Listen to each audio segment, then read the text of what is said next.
My name is Mark Chalmers, and I'm CEO of Energy Fuels, based in Lakewood, Colorado. Energy Fuels is a critical mineral company built around producing uranium in the United States of America.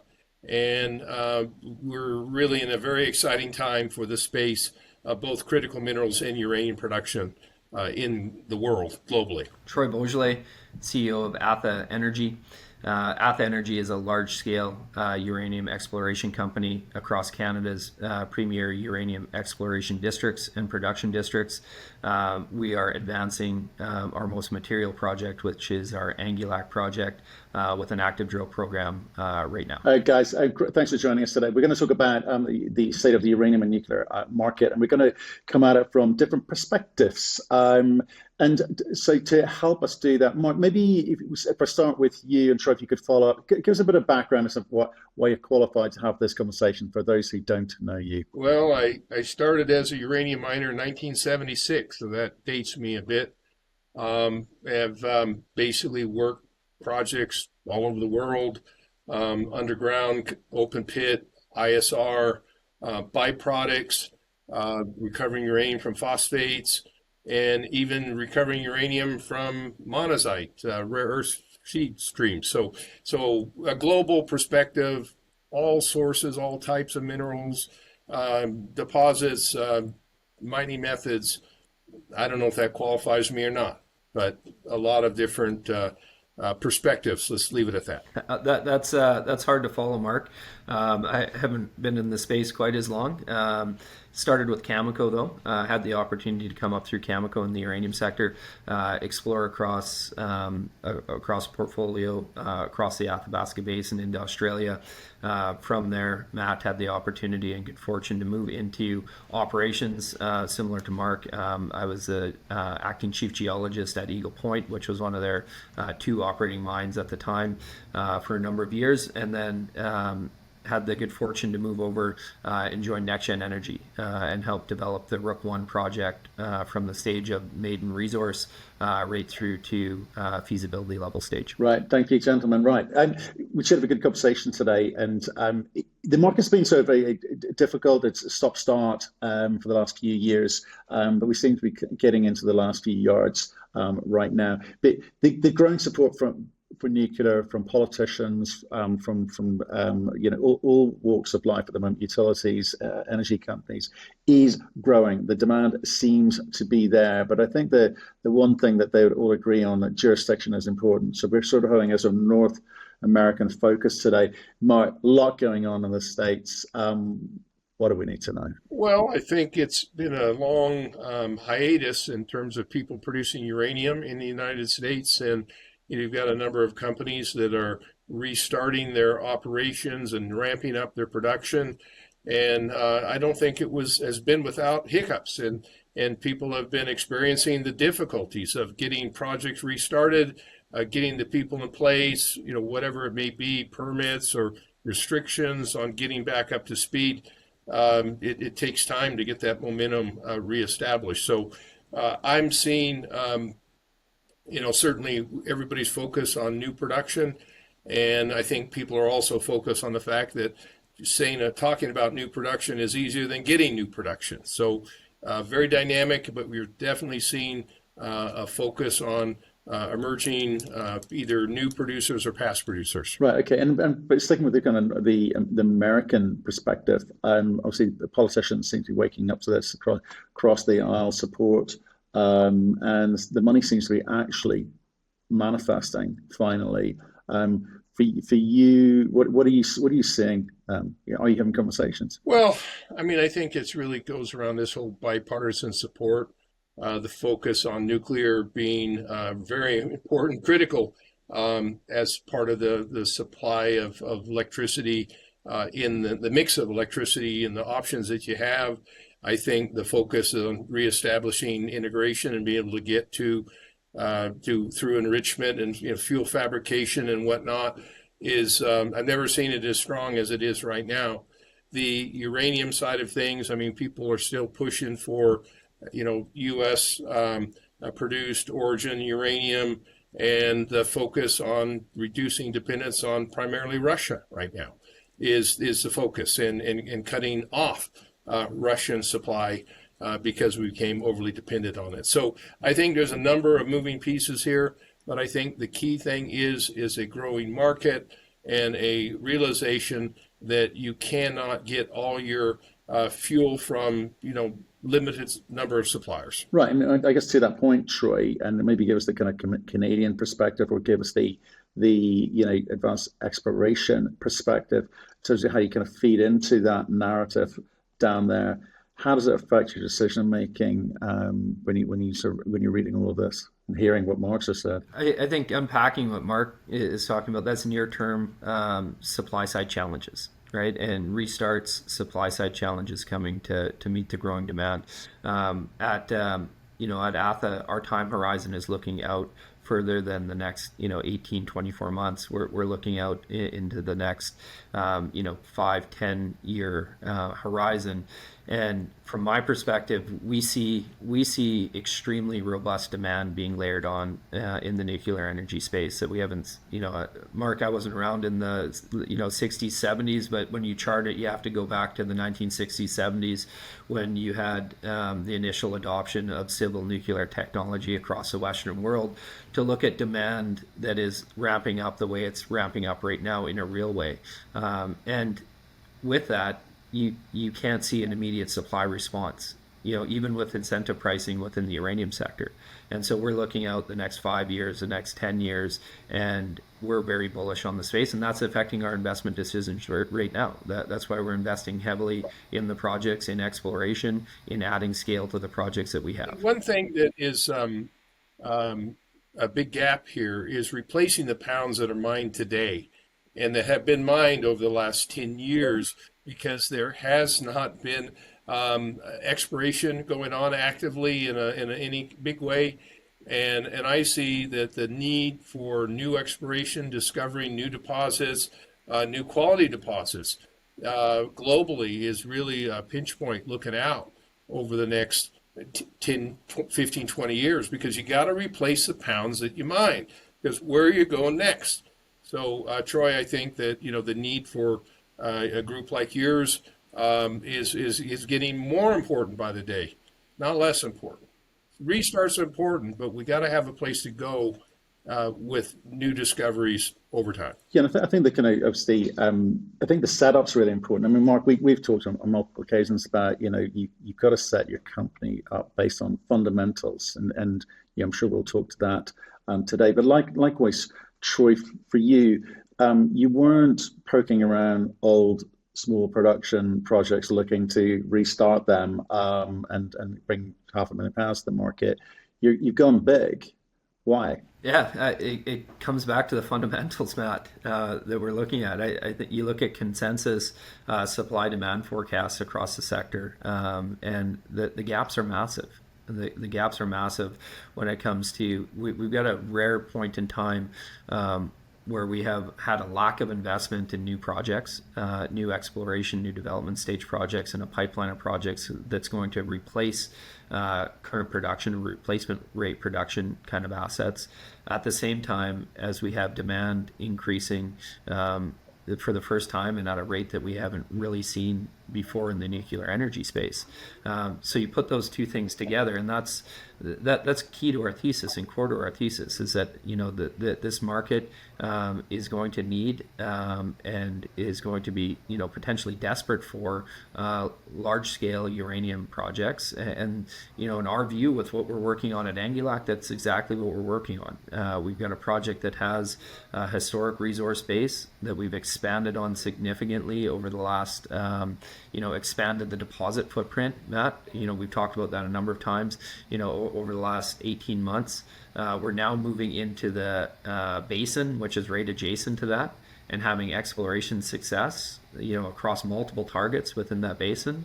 And, we believe that that's the type of scale of project that is going to be impactful and help be very impactful in this uranium market moving forward. Well, and tell me about, fundamentals. We're sticking with fundamentals, right? We're fundamental investors. One of the first things we look at people, where have you been? What have you done? And how's that going to help you? I mean, even on the exploration stage, you put together quite a team. You understand this is not entirely down to just the asset. You get other people to do things the right way and do things efficiently. So tell us a bit about how you structured that. First of all, we're pretty fortunate, Matt. I'm sitting in Saskatoon right now. I came up through, there's a few pockets across North America that have, a concentration of uranium subject matter experts. Mark, I think you're sitting in one area in the U.S. and, I happen to be sitting in one area in Canada. And so as a function of that, we've been able to build up a good team. Our Vice President of Exploration, Cliff Revering, he was the chief geologist at Cigar Lake when Cigar Lake was going into production, commissioning, and started producing. Very experienced team members. We've taken a systematic approach to our exploration in de-risking that, and it's working. We have a project that is responding very, very well to a I would call it a very systematic, structured approach to exploration where we've generated a thesis, we've worked to de-risk that thesis, and now we're testing it. And through, over the course of this summer, we released results from our first 2 exploration targets across the basin, and we intersected mineralization in the first holes on both of those targets. That's a rare occurrence. And so it's a combination of project and people, as you say, Matt, but you have to wrap some process around it as well. Right. And to the guy who taught me that, Mark, 2019, he said to me, this sector doesn't have the skill, the people with the skill sets naturally. They've retired, they've moved on. The market wasn't there for them. And a lot of the people talking a good game now are going to struggle to deliver. When looking back now, do you think you were right? Was I right? Yeah, I'm always right, man. If you go back in the 70s in the United States, there were 25,000 people in the uranium industry, front end, in the United States, and they're producing about 45 million pounds of uranium per year. That's a lot of people. And there were universities, there were the national labs, the Manhattan Project. You had a lot of people studying and learning all aspects of the business. And then it went down to a few hundred, okay, for a couple decades. And you lost those skills.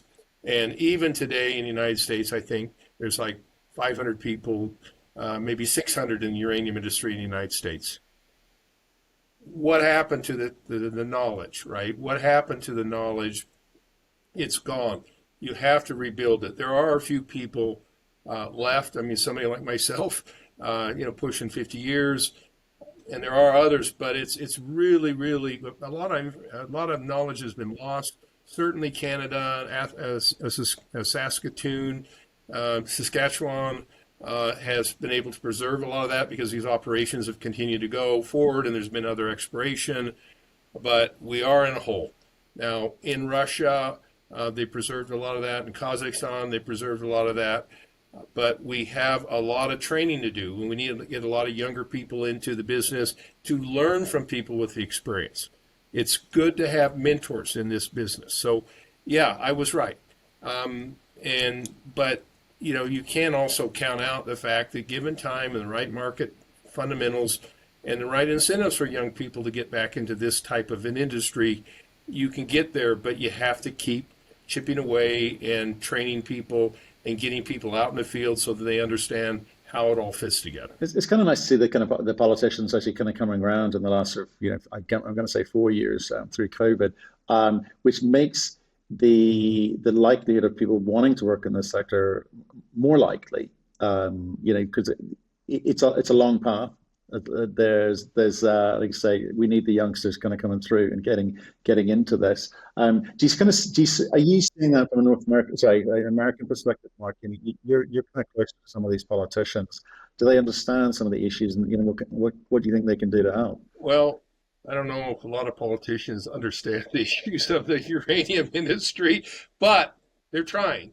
And we've got a number of political leaders, in Wyoming and elsewhere in Utah, that are out there waving the flag and the importance of going forward.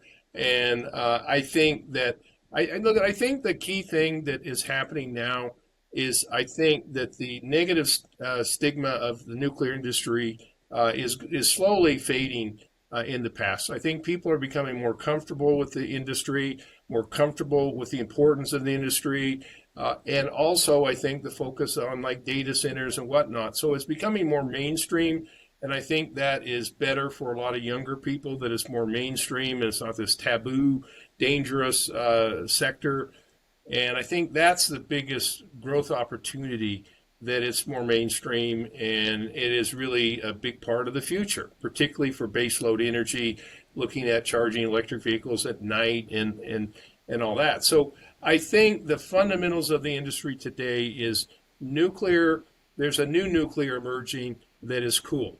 And that's what we need to grow the base of employment and people wanting to get in this industry again. Well, why I talked about that because if I look at some of the difficulties that the space is, we need everyone to be successful and we need everyone to win. But we've seen issues with your old company, Mark Paladin. We've seen Peninsula struggle. We've seen Boss struggle. We've seen Encore have its issues around drilling. We've seen Global struggling for slightly different reasons in Africa, and it's tough out there to get this very sort of technical metal going. So we need these people to come through. Do you think it's all going to be okay, Mark? I guess is what I'm asking. It's all going to be hard. But if you go back to the 70s, late 70s, and you look at uranium prices back in the late 70s being $40 to $43 a pound, and you just inflate that to today, the price of uranium back then to now in today's dollars is probably closer to $150 a pound. All right. So having higher prices paves over a lot of the sins on startups and whatnot. So I think that what I think is that $75 a pound spot or $80 contracts, I mean, that is attractive for existing producers that have infrastructure that's been fully paid for, pounds that have been found 30 years ago, permitted 30 years ago, but it isn't enough to sustain it. So I think we've got to get back to a fully loaded pricing that includes projects like Troy has, to go right back into grassroots exploration because it's expensive and it takes time and permitting and everything. So I think that the prices right now aren't high enough to replace a pound of uranium when you look at it from a greenfield right on through to an operating project that's reclaimed. So that's the opportunity. We're all living off of legacy assets right now. That includes Energy Fuels, that includes Cameco. If you take Key Lake, Rabbit Lake, and you look at the investments done over the 30 years, it would be a big number. So we need people like you, Troy. Now, what do you need from the market, and how do you think you should be rewarded for projects like you've got, and what can you do to encourage that? Yeah, and I think Mark brings up an absolutely fundamental point there, and it's looking at incentive pricing. I think if we look back maybe over the last 15, 20 years within the uranium sector, incentive pricing has needed to incent the replacement pounds coming into the market. Those replacement pounds of existing producers, call that lower quartile cost pounds, right? We're looking at a scenario now moving forward where we're having demand increase substantially, which means that we aren't just having to look at replacement rate pounds. We're having to look at incenting new pounds coming into the market that are going to balance this market. And those are no longer lower decile, lower quartile cost curve projects. You're having to incent pounds to come into the market that are climbing up that cost curve, and the incremental pounds that are going to balance this. And Mark, that's not $75 uranium incentive pricing. To your point, I think it's probably closer to $150 pricing. And with those market fundamentals, as we're aware of, Matt, the uranium equity prices, which is at our stage, our access to capital, etc., tied to equity markets and that correlation. So as the uranium price moves higher and moves forward and has a realization that it needs to be higher to incent new production coming online, that overall benefits companies like ours. It benefits companies that are exploring, that are developing, that are advancing projects because of that relationship. Right. If I look at what's been going on in the market, not just in uranium, but in other critical minerals as well, jurisdictional diversification is important to some buyers. I imagine not utilities, though. Mark, you'll know more about this, and maybe you've got a view on this one. But having conventional U.S. conventional mines seems to be getting rewarded. You're a $3 billion company now, Mark. Plus, but also Canadian exploration basins, like you've got, Troy. You've got 100% of the Canadian basin to yourself for now. Who's going to come in and support companies like you, Troy? Do you need to see a new type of investor moving into the space? Can you rely on retail only going forward? Yeah, it's not just retail. There's strong institutional support in the sector. We're seeing, the expansion of, the institutional interest in the sector expand as a function of where this market's going and where it's heading.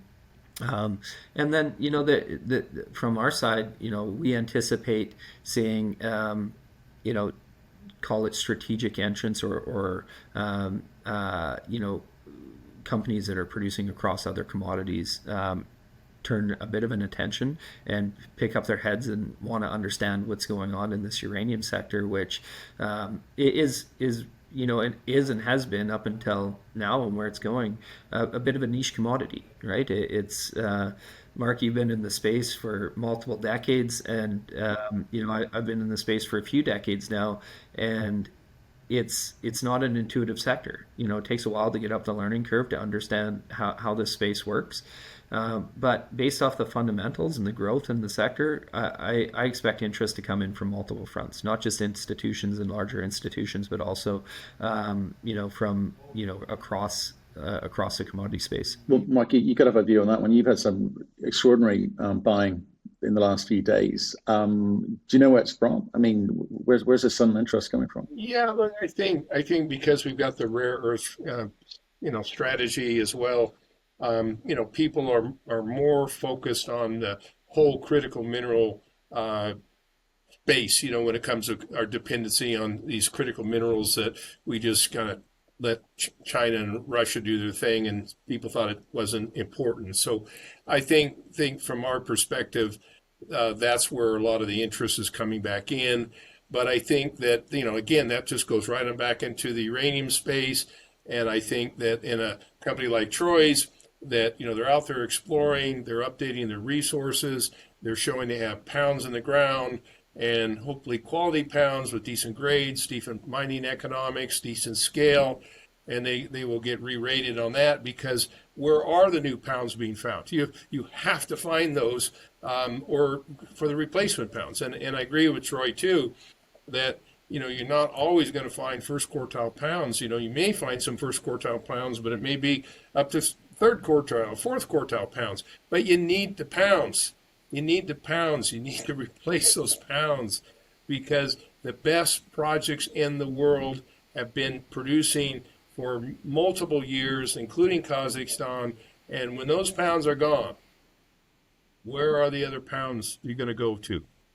So I think globally, the world is changing position on the value of pounds in friendly jurisdictions, and they know that they have to have the proper incentives, which is allow Troy to raise a bunch of money to go out and drill 1,000 drill holes. Yeah, I agree with you, Troy. You comment earlier. It's a kind of unconventional, been unconventional market recent times. I remember the conversations of the past 4 or 5 years on, say, social media, talking about $200 uranium and people's expectations that the utilities were going to be the providers of this growth.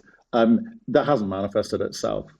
What has happened recently is those conversations about AI data centers, and I'm wondering if that's just another fad and another catalyst moment which will come and go. But the tech guys getting into nuclear and SMRs, realizing that derivatives such as uranium is important. Do you think you could see a route where not only will they come into uranium producers like Energy Fuels, but maybe you want to kind of capture a lot more of the stuff upstream like yourself? How do you view that, Troy? Matt, my thoughts on the SMR side have evolved very quickly. Okay, like in Canada, we've been tracking. I've been tracking SMRs for a better part of a decade now. They've been in front of the CNSC. There was a multi-stage design approval process going on, both in Canada and in the US. Commercialization potentially out towards the end of the decade. Hadn't really started to solidify until a couple of years ago. You started to see that that it was becoming more real, and now it's becoming actually real. You look across the board in terms of call them the OEMs, or original equipment manufacturers, that are developing multiple different SMR opportunities. The biggest thing, though, I think, is the tie to data centers, and the energy consumption associated with data centers is real, and that's not directly related to SMRs.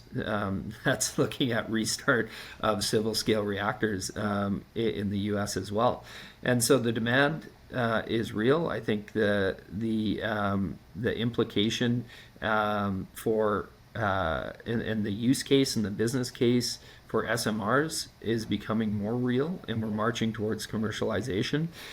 And within our supply demand models, Matt, I don't think that full upside has been captured, right? I don't know of an accurate projection out there that would capture an expanded use case for SMRs.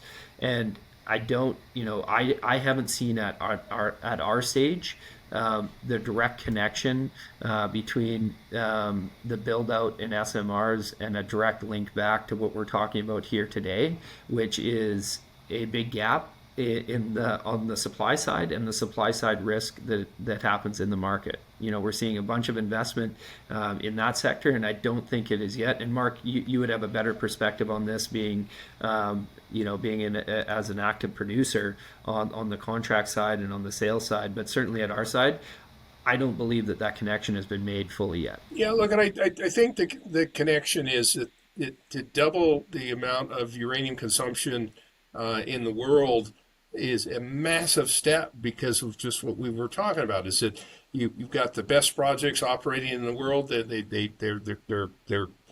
depleting themselves, and I think people just assume it's going to be there, and it's going to be there at $75 a pound or 80 or whatever, maybe 100, and it's not. I can tell you right now, it's not. It's not going to be there unless the prices are higher. And when I go back to what I said earlier, in the 70s, in today's dollars, it was $150 a pound. And that was at times when the oil companies were in it. It was high enough that it brought in big companies with big capacity and big plans. And I think that's my biggest concern about the nuclear fuel cycle looking out, say 15, 20 years, is where is it going to come from? And I can't answer that question after 50 years. I don't know. And if I don't have an answer, not that I'm always right, I always said that earlier, but I don't know where it's going to come from, looking out 15 years from now. Well, Mark, we're working on hopefully part of that answer. Yeah, and it's needed.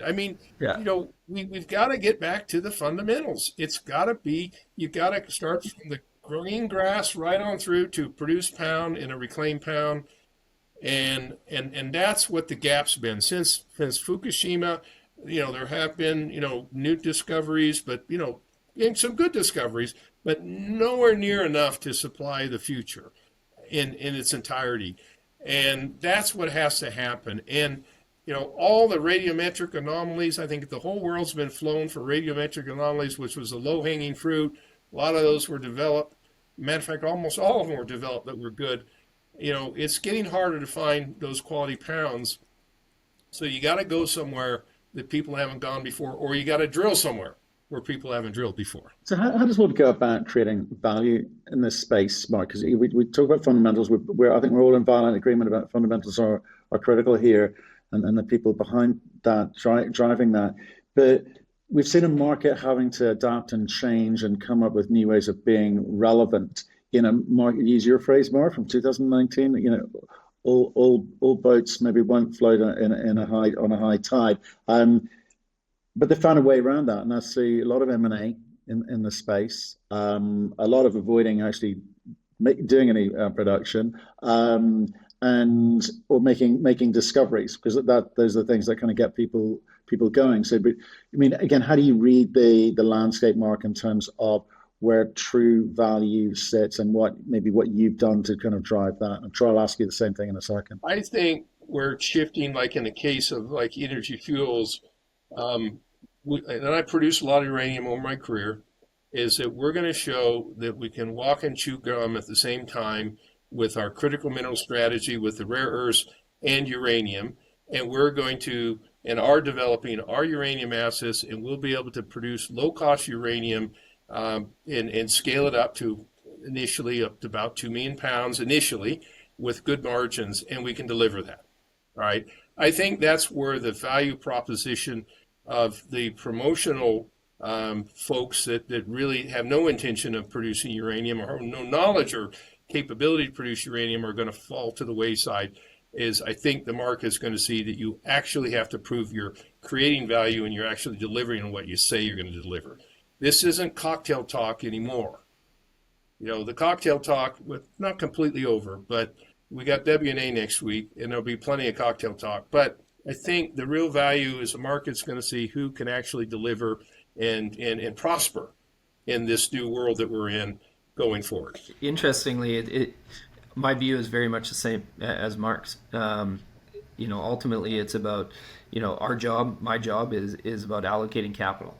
Allocating capital into the ground and showing a result from that. We have first it's about projects, selecting the projects that have the potential, and then de-risking the targets, using a very sound exploration strategy, which harkens back to the conversation we were having earlier about people, having the right people in place to be able to execute that work, and then delivering on results. Exploration is a business that is, by definition, that's risk capital going into the ground. So it's how do we de-risk those targets? How do we continue to demonstrate the results, the viability of a project from an early stage, and systematically advance that forward? And ultimately, in Mark's, at a production side, I was in operations with Cameco, or at a development stage, the work that we did across NextGen, or at an exploration stage. Ultimately, it's about execution and about delivering what you say you're going to deliver. Well, let me. Sure, I'm going to interrupt, but I'm going to push you more, because I think that I don't want you to use the same words that other people use. I know you can deliver it, but other people are kind of stealing your lunch a little bit by saying the same things, but not delivering on it. Precisely, how have you gone about delivering that value? How have you gone and made those discoveries, and how will you continue to stand out from the crowd? It goes back to the view that we had when we acquired our Angulac project. We acquired Latitude for the Angulac project. We had a view that there was significant scale potential there. Okay, we set out in year one through expansion of the deposit area.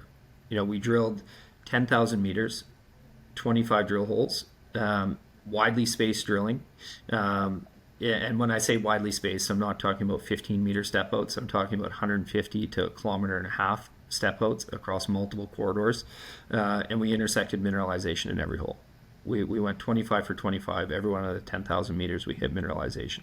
In parallel to that, there was an absence of data within the Anjikuni Basin. That LAC 50 project area sits right at the edge of a large-scale Paleoproterozoic basin that, those of us in the uranium space understand they're important for uranium deposit formation. Okay. As we were drilling, we flew airborne geophysics. We spent a year building up our inventory of targets and building on a thesis across that Anjikuni Basin. We moved in this spring, and we started to test some of those targets, because the path there is we're talking about a district scale opportunity, or a project that we believe or have a line of sight to seeing district scale opportunity with multiple discovery potentials. That is over and beyond the LAC 50 area. And as of this spring, we moved in, we tested the KU area, we tested the RIB area, and in the first instance, in both areas, we intersected uranium mineralization.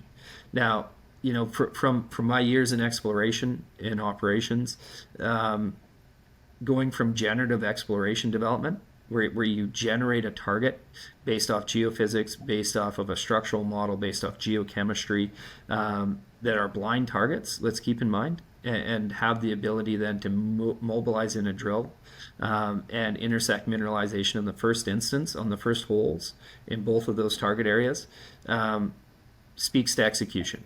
It speaks to how we've de-risked the target areas, but moreover, what it also speaks to is the potential metal endowment that we're seeing across this project. It doesn't matter how good your targeting is at the end of the day if there's no uranium there. So you have to have the combination of a project with a good metal endowment, and then you have to have a systematic approach to exploration to de-risk that and spend your dollars in the best way. Right. And do you think that helps you stand out from the rest of the, I'm going to say Athabasca, I know you're a slightly different basin, but the Canadian explorer groups, do you think everyone is doing what you do? I think you can look at results, right? Across the exploration sector, there's a number of, there's a lot of exploration companies working right now. We're in a favorable position where we're on a project that is intersecting mineralization, and across the basin, that's not always that common. Because these things are blind targets. You never have a direct proxy to be able, or a direct tool to image uranium mineralization in the ground. And so uranium exploration is hard. Okay. Mark, I'm sorry, we'll come back to you at this point. In terms of, how you think you can stand out from the crowd, like a $3 billion company, I guess you're in rarefied air already, but I want to know there's more to come. I want to know there's growth to come. And I'm specifically interested in how you view the White Mesa Mill as part of that capital generative solution for growth. It has been, I think, broadly, when the market was quiet, seen by some as a white elephant. Were they right? Sometimes the market's always wrong. Look, I think the uniqueness of the White Mesa Mill, that it is operable. We've got 105 employees at it right now. We're processing uranium. It's in a uranium district with a long history. Just really is a testament. And the fact that that mill has been modified to take other alternate feed materials over the last 20, 25 years from companies like Cameco and Commodine and others is a testament and why it survived. It survived, and it's the only one that survived because it had the flexibility to do things that other plants couldn't do. So, and compounding on that with our ability to process rare earths and monazite that contain uranium. So I think that you have to have the infrastructure, you have to have the permits, you have to have the cost structures. And, we, put out in our last financials that, our sort of looking forward operating costs, we're going to be between $23 to $30 per pound at the White Mesa Mill. That's very attractive in a $75 market, an $80 market. Those are the kind of margins that you need to be successful. So when people talk about, the United States doesn't have a place or it's too high cost, we still got to talk about how does this market grow in over time. Now, again, for a company, we've got multiple deposits. Some have vanadium, some don't. Some are, shaft axis, some are incline axis. And we have other projects that we can explore. So, our message is that we're in the game. We've got assets that have been proven. We've got assets that have been permitted, that are operating, and very attractive cost structures. Our cost structures as a company are enviable to lots of people in the world, particularly in the United States of America. Right. Well, I think you both have summarized what was unique about you rather well. Like, I just want to say to people, watching this, listening to this, and I guess even reading about this, these two guys, the top of the game, either end of the supply curve, but nevertheless top of the game, worth listening to and discovering on cruxinvestor.com some of the other conversations we've been having. So, gentlemen, appreciate your time today. Any wise words you want to leave us with, Mark, about the state of the nation? Well, I think we're in this new era that is really exciting, and I think that nuclear over 50 years has proven itself, and the future looks brighter than I've ever seen it. And I think that our company and companies like Troy are going to keep making hay on the back of it.